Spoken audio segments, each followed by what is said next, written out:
The small ship floated silently in the darkness of space. Inside, Commander June checked his systems one more time.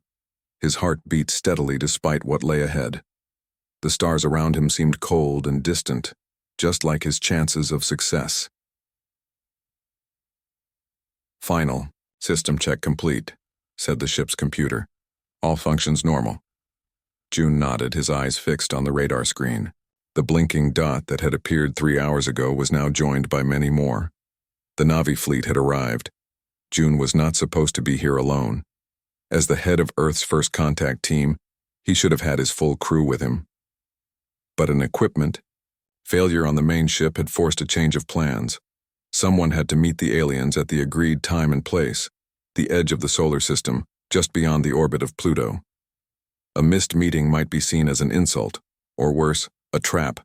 So, here he was, one human in a ship built for 5, about to greet beings from another world. "Keep it simple," his commander had told him. "Welcome them, exchange basic information, and invite them to the proper meeting next month. Nothing more." What could go wrong? The answer came quickly. As the alien ships moved closer, June's computer began to sound alarms. Warning: energy readings inconsistent with peaceful approach. Weapon systems detected on incoming vessels. June's fingers moved quickly over the control panel. This wasn't right.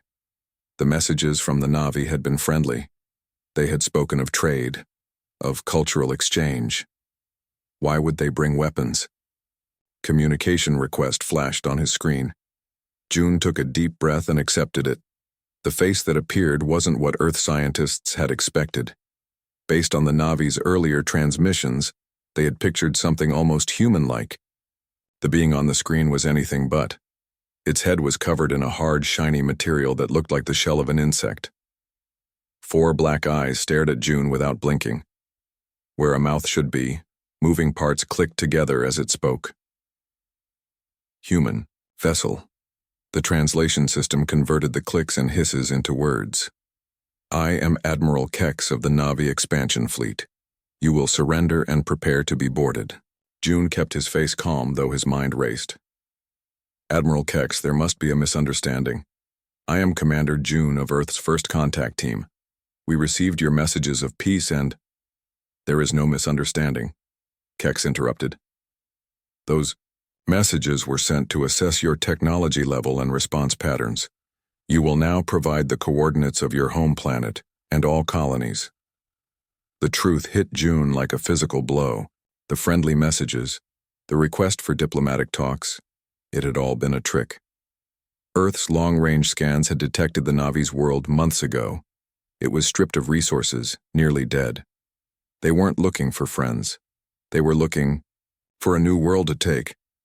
"I'm afraid I can't do that, Admiral," June said, keeping his voice steady. "But I'm authorized to discuss peaceful sharing of resources that could benefit both our species." The alien made a sound that the translator couldn't process. It might have been laughter. "You misunderstand your position, human. You are outnumbered and outgunned. Your ship's scans show minimal defensive capabilities. You have no choice." June glanced at his tactical display. The alien was right about the numbers. His small ship now faced a fleet of 20 larger vessels. And from the largest ship, smaller crafts were launching. Fighter ships, perhaps 100 of them. But Admiral Kex was wrong about one thing. June did have a choice. He touched a hidden panel beneath his command chair. It opened to reveal a small device that wasn't on any of the ship's official plans. The Earth Defense Force had prepared for this possibility.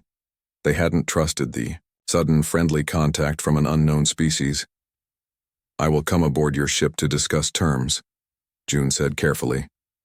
As a sign of good faith, Admiral Kex's facial parts moved in what might have been surprise. "You surrender?" "I wish to avoid unnecessary conflict," June replied. That much was true. After a pause, the alien agreed. "You will dock with our mothership. You will bring no weapons. You will be searched." "Understood," June said. As the communication ended, June moved quickly. He activated the special device and attached it to his wrist. To anyone looking, it would appear to be a standard translator. Its true purpose was far more significant. June's ship moved slowly toward the massive Na'vi mothership. Its size became more apparent as he approached.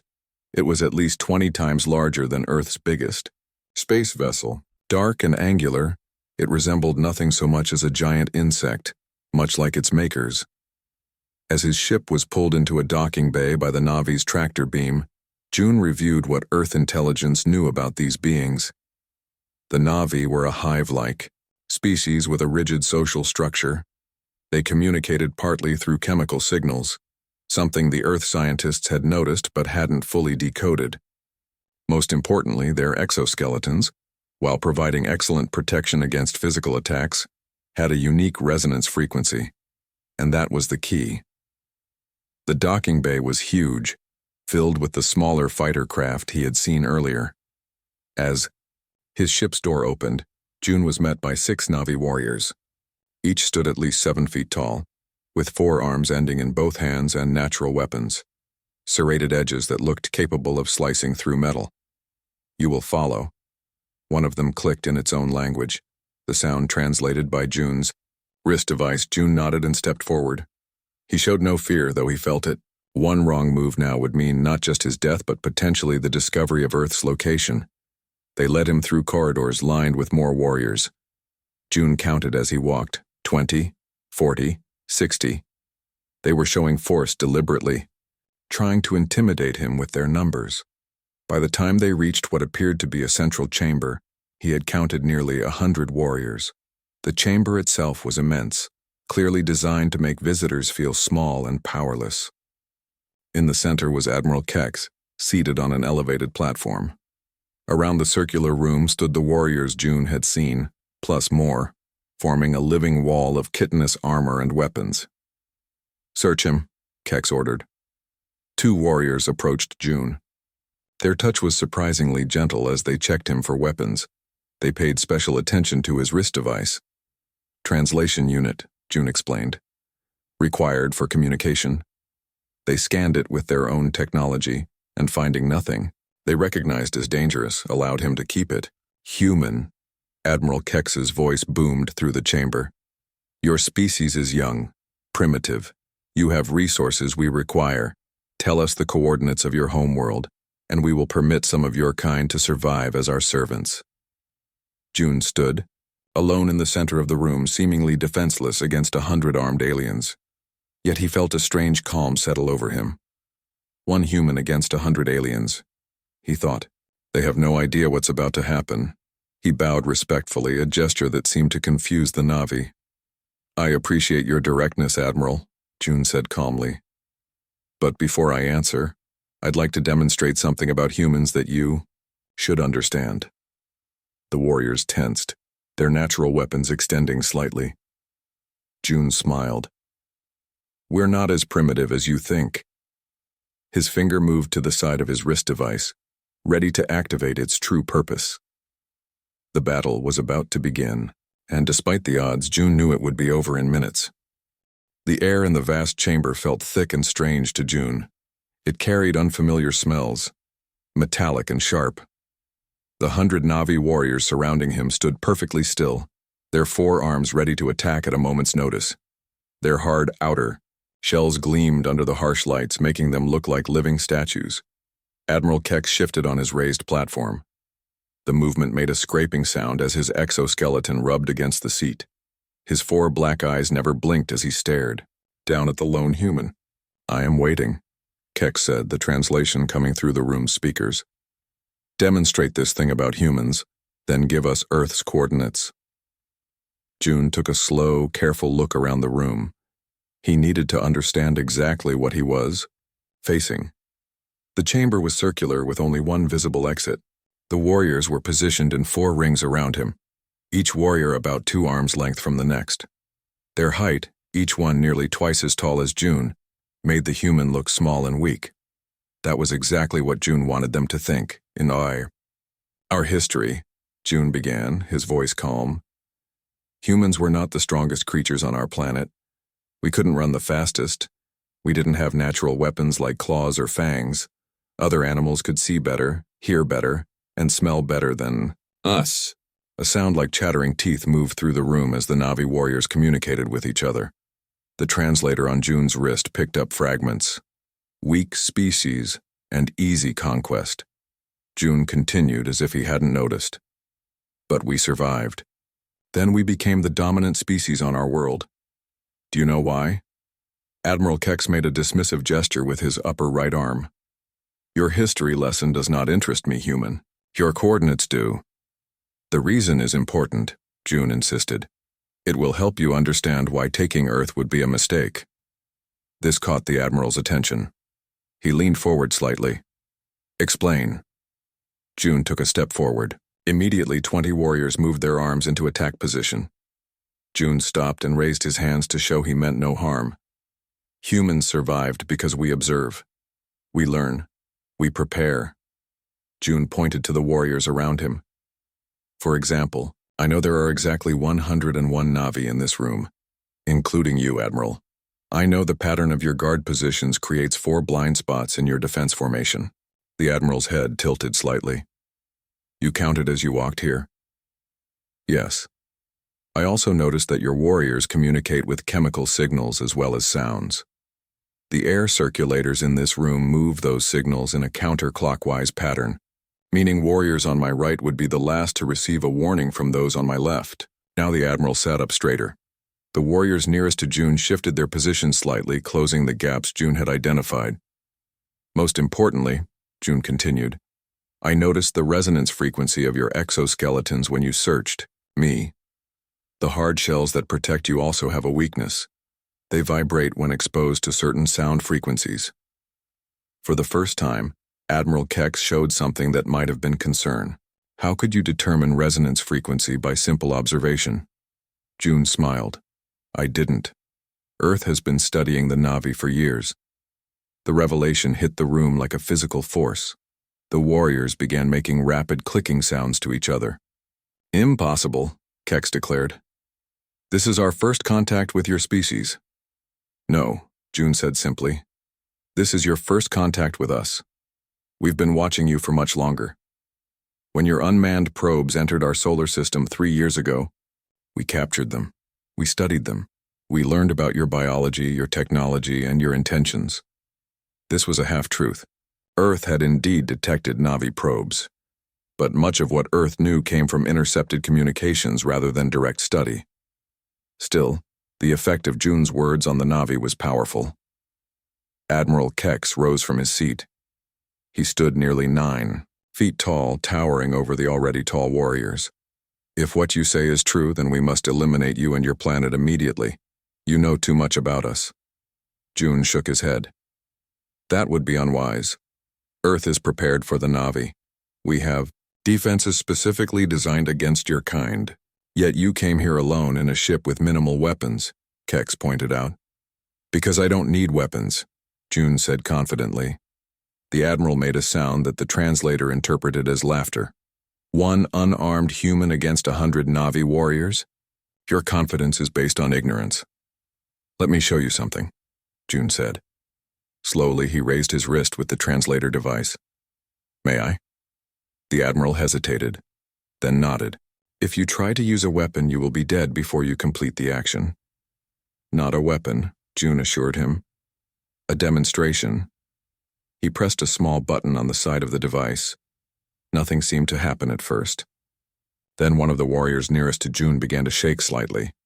The shaking spread to others, becoming more noticeable with each passing second. What is happening?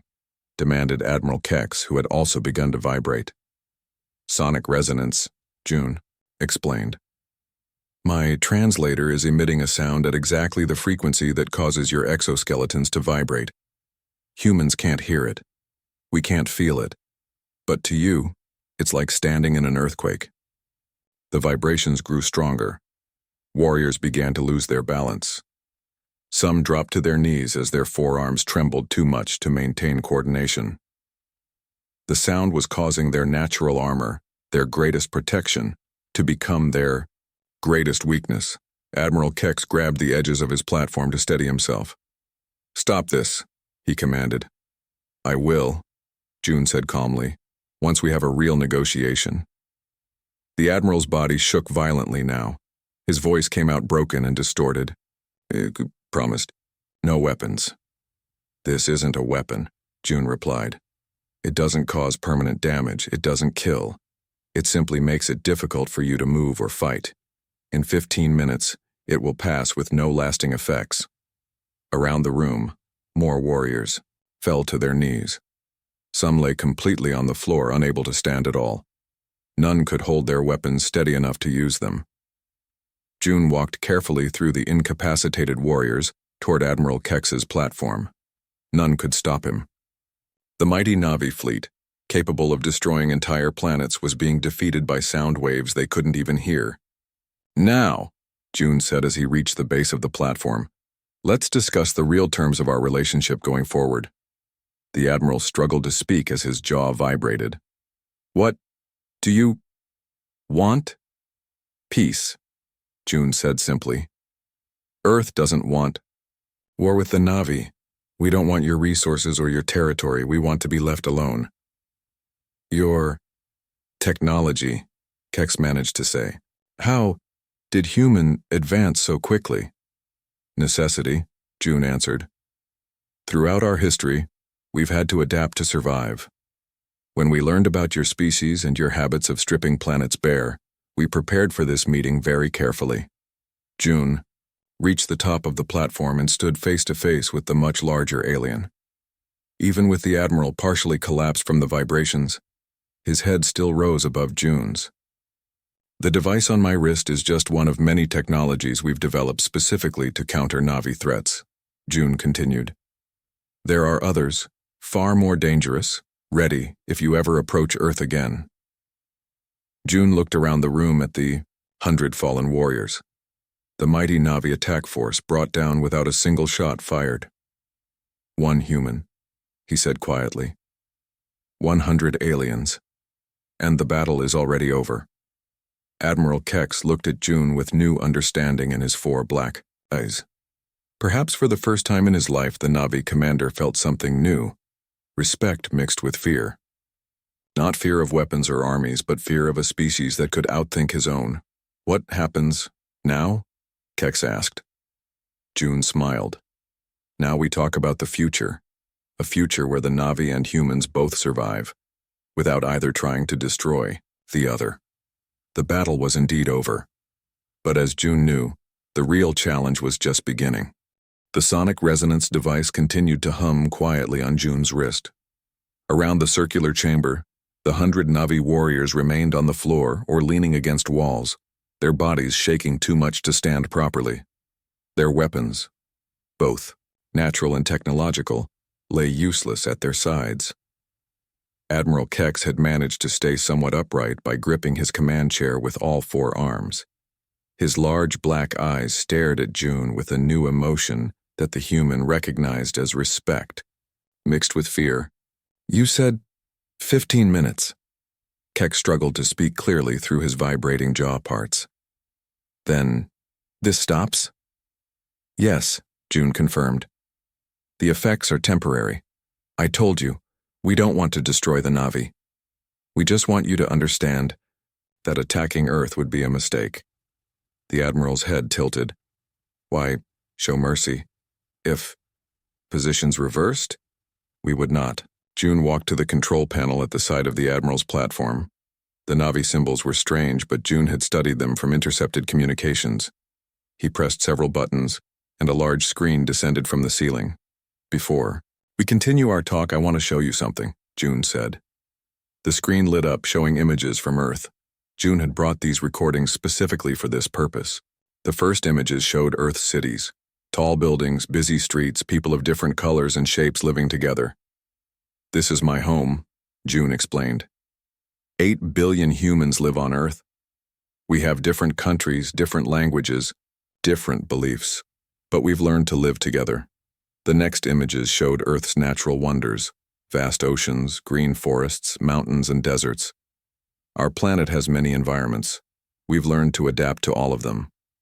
Admiral Kex watched the screen with his 4 eyes still fighting the vibrations, but clearly interested in what he was seeing. Then, why not expand? Take Other worlds, like we do? June shook his head. We tried that approach in our own history. Different human groups tried to conquer others, to take their resources. It always led to more conflict, more suffering. The images on the screen changed to show wars from Earth's past. Soldiers fighting with ancient weapons, then with guns, then with modern military technology. Humans fought each other for thousands of years, June continued. We became very good at warfare, but we also learned its cost. The Admiral made a sound that the translator couldn't interpret. Your point? He managed to ask. My point is that humans understand both war and peace better than the Na'vi do, June said. We've experienced both. Your species has only known conquest. June pressed another button on the control panel. The screen now showed technical diagrams, Na'vi ship designs, weapon systems, and biological information about the Na'vi themselves. The Admiral's eyes widened. How did you get these? I told you. We've been studying you. June pointed to specific parts of the diagrams. We know your ships have blind spots in their defensive systems. We know your weapons need 12 seconds to recharge between firings. We know your exoskeletons can't withstand certain frequencies.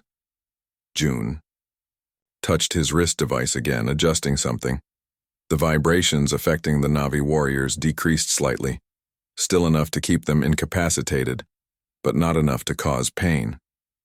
The sonic device I'm using now is just one of many technologies we've developed, June continued. We have others that could disable your ship's guidance systems from a distance, others that could interfere with the chemical signals your kind use to communicate in battle. The Admiral stared at June with new understanding. One human with preparation, more dangerous than 100 warriors. Exactly, June nodded. Now you're beginning to understand. He moved to the main control console of the chamber, his fingers working quickly over the alien symbols. Security barriers fell away as June entered bypass codes.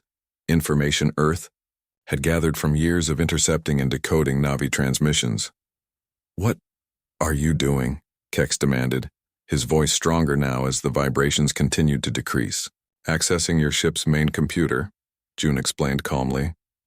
I'm going to show you something else about humans that you should understand. The large screen now displayed the Na'vi mothership's navigational system. A star map spread across the screen, with various points marked in the Na'vi language. These are all the worlds your fleet has stripped of resources, June said, pointing to red marks on the map. 23 planets made uninhabitable over the past 50 Earth years. The Admiral didn't deny it. We survive. We expand. And you leave nothing behind, June said. His voice remained calm, but his eyes hardened. The life forms on those worlds, some intelligent, some not, all gone. June's fingers moved again over the console. The star map zoomed in on a different sector, one that showed Earth's solar system, though not with enough detail to reveal Earth's exact position. If you had found Earth without us knowing about you first, you might have succeeded, June admitted. But now, if a single Na'vi ship enters our solar system with harmful intent, we'll know, and we'll respond. With a few more commands, June activated a different program on the Na'vi computer. Warning symbols flashed across the screen. What is happening? Kex asked, alarmed.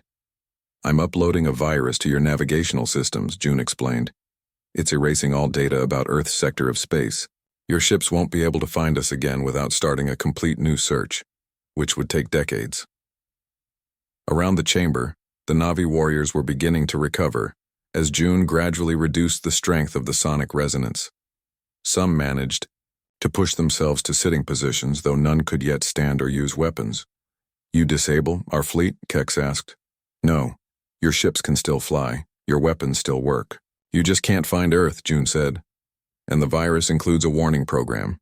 If your scientists try to restore the deleted information, all your ship's systems will shut down. The Admiral's body had almost stopped shaking now. He rose too, his full height towering over June. Why not destroy us if you can? Because that's not what humans do when we have a choice, June answered. We've studied your kind enough to know you're not evil. You're desperate. Your homeworld is dying. You need resources. June pressed a final sequence of commands into the console. A new set of star coordinates appeared on the screen. These are uninhabited worlds with the resources you need, June said. We've surveyed them. No intelligent life. No developing species that might evolve intelligence. You can use these worlds without causing the extinction of others. Admiral Keck stared at the coordinates, then at June. For the first time, the alien seemed completely speechless. This is not conquest, he finally said. This is mercy. It's cooperation, June corrected, something humans had to learn. Through thousands of years of mistakes, we're offering to help you learn it faster. Around them, the Na'vi warriors had stopped shaking completely. They rose slowly to their feet, looking at each other in confusion, then at the lone human who had defeated them without violence. You could have killed us all, Kex observed. Yes, June agreed simply. And you would have done the same to us. That's the difference between our species right now, but it doesn't have to stay that way. June turned off his wrist device completely. The battle, if it could even be called that, was over. No blood had been spilled. No lives had been lost. Yet a war had been prevented, and perhaps a new kind of relationship had begun. One human against 100 aliens, June said quietly. But the number didn't matter. What mattered was understanding. Admiral Kex looked down at the small human being. Then slowly he lowered all four of his arms to his sides in a gesture that June recognized from his studies of Na'vi culture.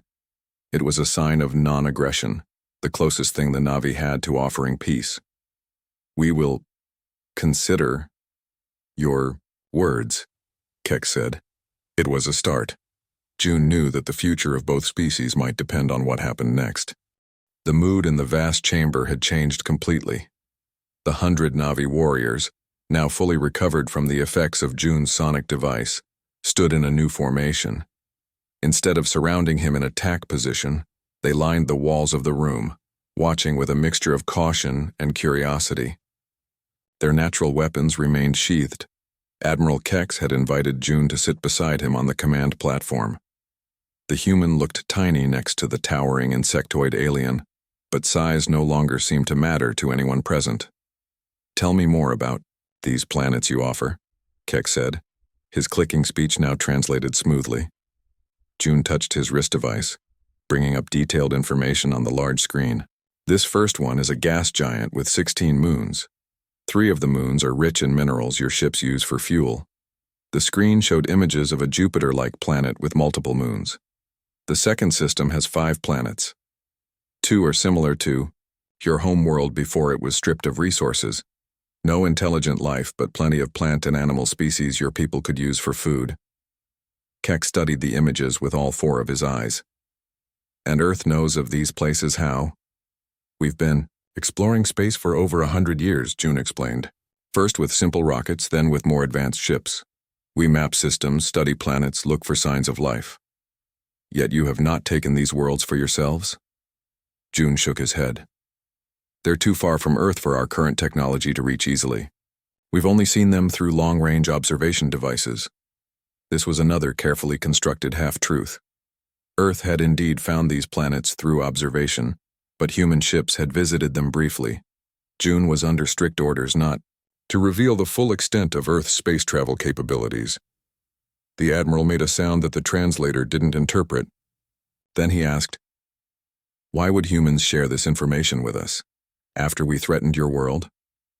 June considered his answer carefully. Humans have learned that having enemies is dangerous, but having trading partners is valuable. If the Na'vi find new worlds with the resources they need, perhaps they can become traders instead of conquerors. Kex's head tilted in what June had come to recognize as a gesture of consideration. A fascinating idea, the Admiral finally said. But some among my kind would see this as weakness. Some among my kind would say the same, June admitted. They would have wanted me to destroy your fleet when I had the chance. Why didn't you? Kex asked directly. Your virus could have shut down our life support systems instead of just our navigation data. June stood up and walked to the edge of the platform, looking out at the Na'vi warriors who watched him silently. Because we understand something the Na'vi haven't learned yet, he said. Destroying an enemy feels good for a moment. Creating a potential ally feels good for generations.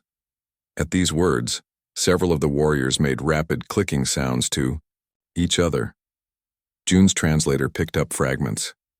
Strange philosophy and never heard such ideas. June turned back to face Kex. There's something else you should know about humans. Something important. Yes? We never send our only weapon. June touched his wrist device again, bringing up a new image on the screen. It showed Earth's solar system, with several small objects positioned at strategic points between planets. These are defense platforms we've built. If Na'vi ships somehow found Earth despite the virus I've uploaded, these platforms would activate. Kex leaned forward to study the image. What weapons do they carry? The same technology I used here, but much stronger, June explained. They would emit sonic pulses that would vibrate your ships apart. They would scramble your navigation systems. They would block the chemical signals your crews use to communicate. The Admiral's 4 hands gripped the arms of his chair. You speak truth? I speak truth, June confirmed. Earth has been preparing defenses against potential threats for decades. The Na'vi are not the first spacefaring species we've encountered, though you are the first to approach with conquest in mind. This statement caused a stir among the warriors. Their clicking speech became rapid and loud enough that the translator couldn't keep up. Admiral Kex raised one arm for silence. When the room quieted, he turned to June. Other species? You have met others besides the Na'vi? June nodded. 3 other intelligent species from nearby star systems. All peaceful traders now, though one began as cautiously as the Na'vi. He brought up new images showing strange craft of designs completely different from either human or Na'vi ships. We maintain trading outposts at the edge of our solar system. We exchange knowledge and resources with these species. All benefit from the arrangement. Keck studied the images with obvious interest. These species, they have resources we need? Some do, June said. And they might be willing to trade with the Na'vi as well, if you approach as traders, not conquerors. New ideas seemed to form in the Admiral's mind. A network of trading species.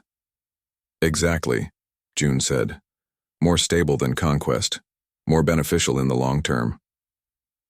Kex stood up suddenly, his full height making him tower over June once again, but this time there was no threat in his posture. I must speak with my commanders, he declared. This changes much. June nodded. I understand. But remember what I've shown you today? Remember what Earth could have done, and what we chose to do instead.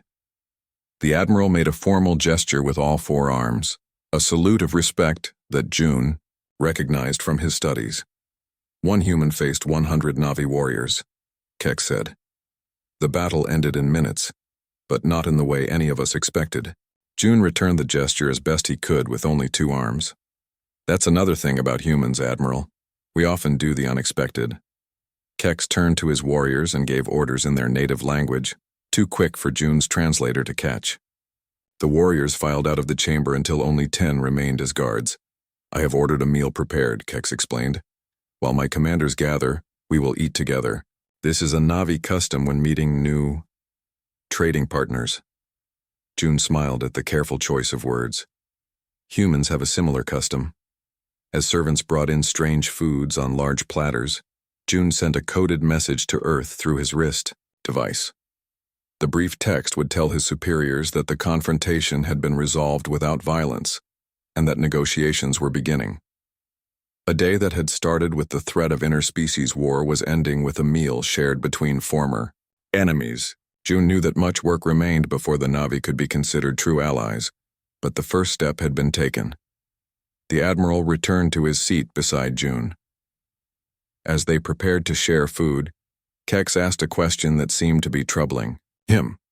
These defense systems you showed me, would they really have worked against our entire fleet? June met the 4 black eyes of the alien without hesitation. Yes, but a better question is, will you ever need to find out? Kex made the clicking sound that June now recognized as Na'vi laughter. Clever human. I begin to see why one of you was enough to change the course of the Na'vi fleet.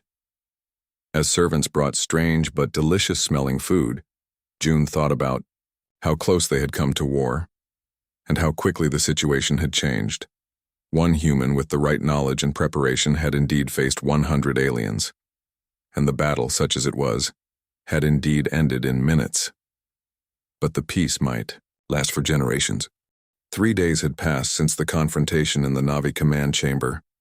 June sat in his small ship, preparing for departure. The viewport showed the massive Na'vi mothership floating against the backdrop of distant stars. What had begun as a potential war had transformed into something very different.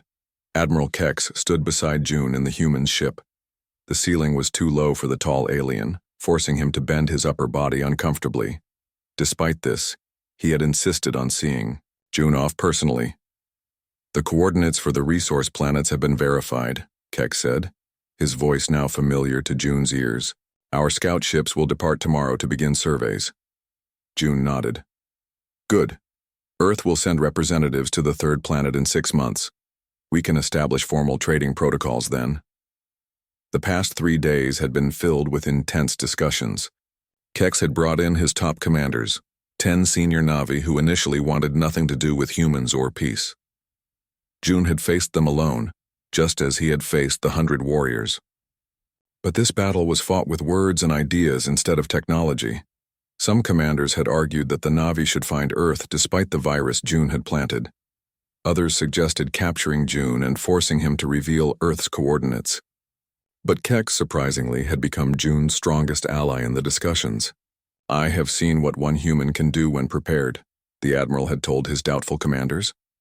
Imagine what billions would do if we attacked their world. Now, as June prepared to return home, most of those commanders had accepted the new direction. Not all were happy about it, but they understood the logic. The Na'vi needed resources. The planets June offered had those resources. War was risky. Trade was safer. There is still much your species must learn about cooperation, June said as he checked his ship's systems for the journey home. Kex made the clicking sound of Na'vi laughter. And there is much yours must learn about the dangers of the galaxy. Not all species you meet will be as reasonable as the Na'vi. June looked up at the towering insectoid being.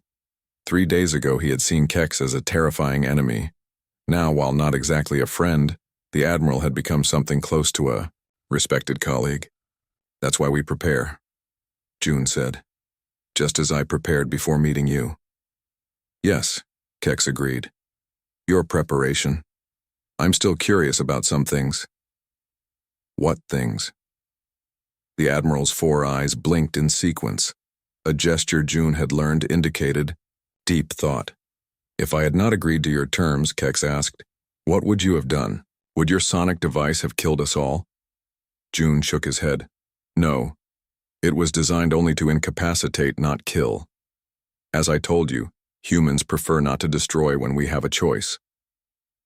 And if we had discovered the device during our search? If we had taken it from you? June smiled slightly. The device on my wrist was only one of 3 I brought aboard your ship. Kex's body stiffened in surprise. 3? Where were the others? One was hidden in the sole of my boot. The other was surgically placed under the skin of my left shoulder before I came. June touched his shoulder. It's still there. The Admiral's forearms made a complex gesture that the translator didn't interpret. You think of everything. We try to, June said. It's how we've survived as a species. The ship's computer announced that all systems were ready for departure. June stood and faced the Admiral. Despite their physical differences, June barely reaching the middle of Kex's chest, there was now a sense of equality between them. Before I go, June said, I have something for you. He reached into a compartment beside his chair and removed a small metal box. It fit in June's hand, but looked tiny in Kex's large, clawed appendage. What is this? The Admiral asked. Open it, June suggested. Kex carefully opened the box with his upper right hand. Inside was a simple metal disc with a button in the center. A communication device, June explained. If the Na'vi need to contact Earth for any reason, press the button. It will send a signal that only our receivers can detect. The Admiral studied the device. And if we use this to find Earth's location? It doesn't work that way, June said. The signal is coded and bounced through multiple relay points. You can send messages with it, but you can't trace its destination. Kex, close the box carefully. You trust us with direct communication, yet you hide your world from us. Trust grows slowly, June said simply. Perhaps one day the Na'vi and humans will visit each other's home worlds freely. But for now, this is enough. The Admiral placed the communication device in a pocket of his ornate uniform. I will keep this safe, and I will use it only if necessary. That's all I ask, June said. A moment of silence passed between them. So much had happened in the past 3 days. The confrontation, the negotiations, the beginnings of an unlikely alliance between very different species. You should go now, Kex finally said. Your leaders will be anxious for your return. June nodded. They'll be surprised by how things turned out.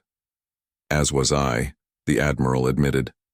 When 100 of my best warriors faced a single human, I expected a very different outcome.